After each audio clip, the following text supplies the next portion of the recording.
Hello everyone, this is the CardMaker beta tutorial part 14 defines. This is an advanced and optional feature of CardMaker that I wasn't even aware of until just a couple weeks ago. So what a defines is you can set a defines file which is going to be used in conjunction with your CardMaker reference CSV. So let me open the CSV. So as you can see here, for this particular template, we're using this set of references for each card. But you can use this in a different fashion, which is that you can set up a file that's going to be sharing the same name as your reference CSV, but with an underscore and defines. And what that's going to do is allow you to basically use the @ syntax to replace words and things that might change or have to be referenced in many places. So for example, here in this defines file, we have a column for all the defines, which is going to be what we write in the @ notation, and then it's going to return this value. It's just going to do that whenever it sees that notation. So in here, when I go into the text, because it's formatted text, if I do @redbox, it's going to return that image tag, the one that we see in the defines.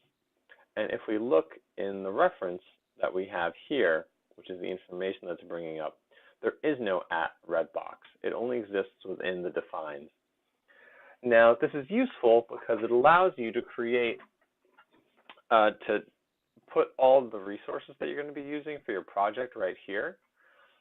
And it prevents you from having to go through your work individually. Like if you intend to change the name of something or intend to change an image file, if you change it in the defines, you're changing it in one place. And then whenever you've used the @redbox, it's going to change to like the blue box. So for example, if I go in here and I change it to, if I have the red box return the blue box image instead and save it, go in here, reload references.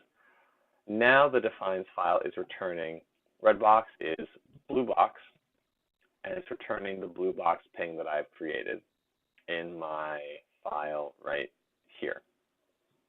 So I believe you should probably go into a project knowing that you intend to be using defines. And as I said, it's advanced and optional. You don't need it to make a perfectly fine projects. But if you have a big project or you're going to be putting a lot of work into a project, it can make it easier to have to have a kind of common language that your cards are going to be using. So if you do end up changing, for example, red to blue, you can change it in just one place, and then it will perpetuate, go through the rest of the content and always be the one you've changed it to. So I hope you find this useful, and thank you for listening.